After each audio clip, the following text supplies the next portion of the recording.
আসসালামু আলাইকুম। প্রিয় নবম দশম শ্রেণীর শিক্ষার্থীরা, আজকে আমি পরিমিতির কয়েকটি সূত্র নিয়ে আলোচনা করব।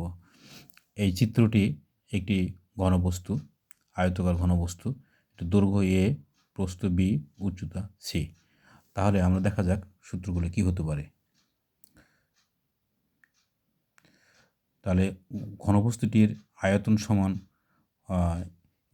দৈর্ঘ্য গুণ প্রস্থ গুণ উচ্চতা ঘন একক, অর্থাৎ ABC। সমগ্র তলের ক্ষেত্রফল 2 ইন্টু AB যোগ BC যোগ CA। কর্ণের দৈর্ঘ্য D সমান রুট দৈর্ঘ্য স্কোয়ার যোগ প্রস্থ স্কোয়ার যোগ উচ্চতা স্কোয়ার, অর্থাৎ রুট A স্কোয়ার যোগ B স্কোয়ার যোগ C স্কোয়ার। তাহলে আমরা লিখতে পারি এরকম: রুট A স্কোয়ার যোগ B স্কোয়ার যোগ C স্কোয়ার। এটা কর্ণের দৈর্ঘ্য সূত্র। দ্বিতীয়টি আমরা চিত্রটি দেখছি, এটি কোণক। এই কোণকটির ব্যাসার্ধ আর, ABC একটি কোণক, ব্যাসার্ধ আর, উচ্চতা H, হেলানো তল L। তাহলে কোণকের বক্রতলের ক্ষেত্রফল, অর্থাৎ হেলানো তলের ক্ষেত্রফল হাফ গুণ ভূমি পরিধি গুণ হেলানো উন্নতি, অর্থাৎ হাফ ইন্টু 2 পাই আর ইন্টু এল, অর্থাৎ 2 কেটে দিলে পাই আর এল। কোণকের সমগ্র তলের ক্ষেত্রফল পাই আর ইন্টু এল প্লাস আর। কোণকের আয়তন 1/3 পাই আর স্কোয়ার এইচ ঘন একক।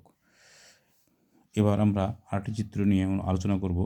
একটি বেলুন বা সিলিন্ডার।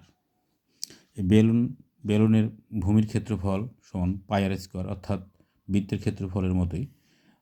বেলুনের বক্রপৃষ্ঠের ক্ষেত্রফল 2 পাই আর এইচ। বেলুনের সমগ্র পৃষ্ঠের ক্ষেত্রফল 2 পাই আর ইন্টু আর প্লাস এইচ। বেলুনের আয়তন সমান পাই আর স্কোয়ার এইচ। এবার বৃত্ত, ব্যাসার্ধ আর।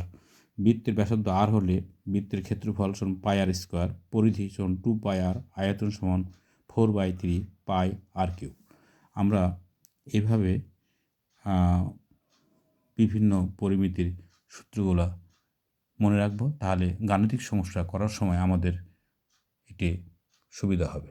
সবাইকে অসংখ্য ধন্যবাদ। আসসালামু আলাইকুম।